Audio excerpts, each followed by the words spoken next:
Ciao, benvenuto nella sezione Libri Alpinismo del nonno.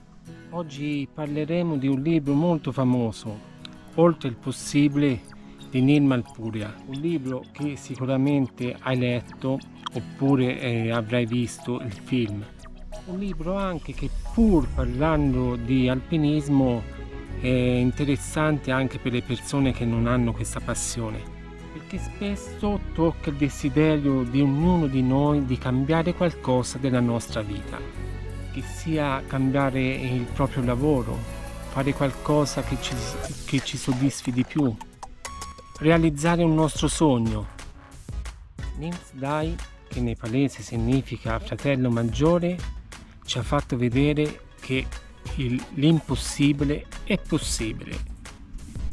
In diversi hanno scritto nelle recensioni che si tratta di un libro un po' troppo autocelebrativo. Anche la sua foto a Capanna Margherita fu spunto di discussioni.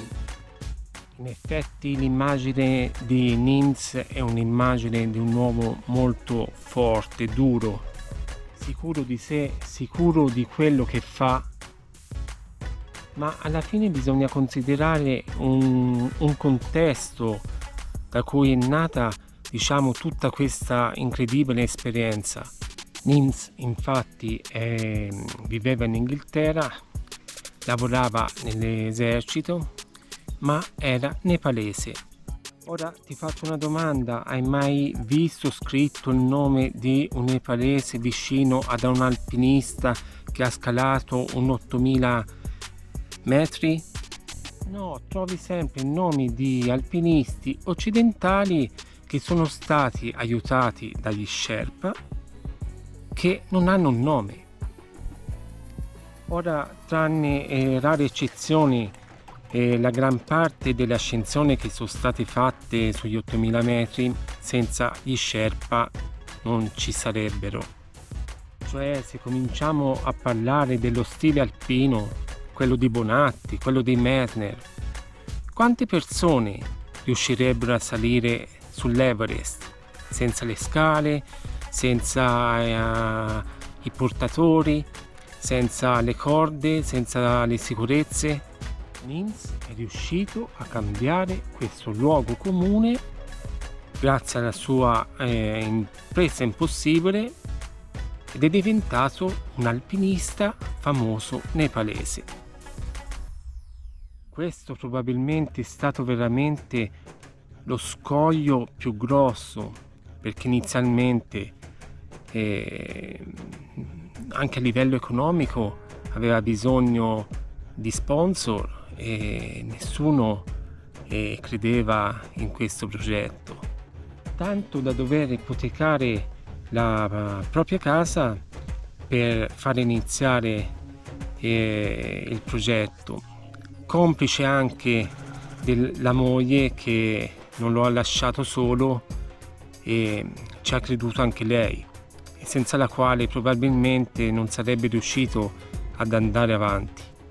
L'idea del progetto era, in un certo senso semplice, perché riprendeva il record di Mersner di fare tutte le vette sopra gli 8000 metri, ma in pochissimo tempo.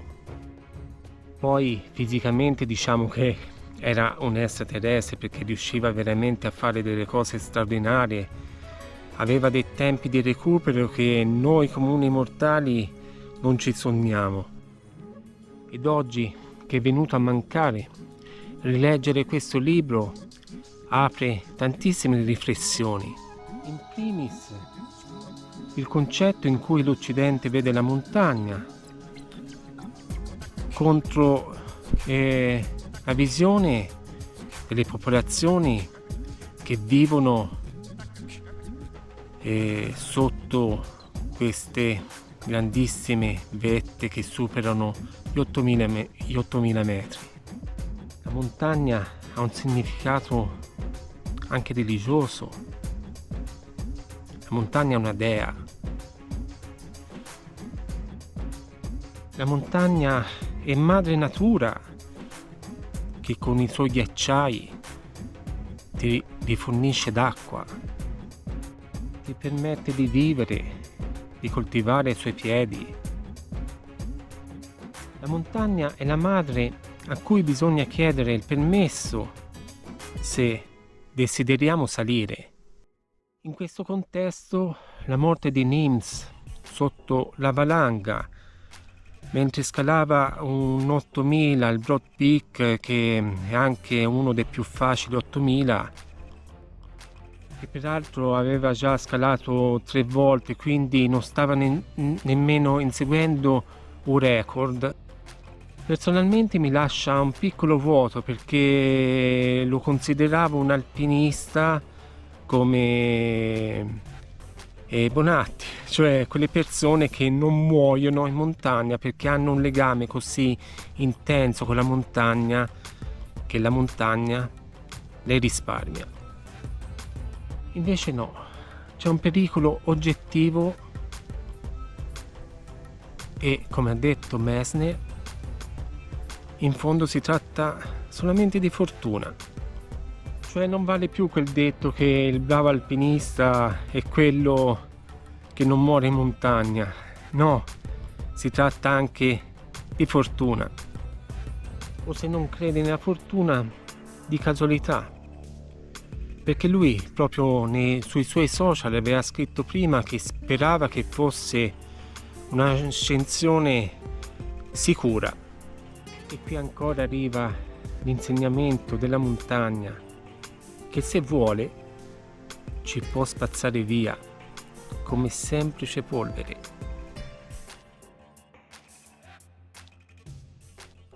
Ecco che la montagna, che la madre natura, ci ricorda che siamo uomini e facciamo parte della stessa natura. Tu cosa ne pensi? Un saluto dal nonno e, come sempre, buona montagna a tutti.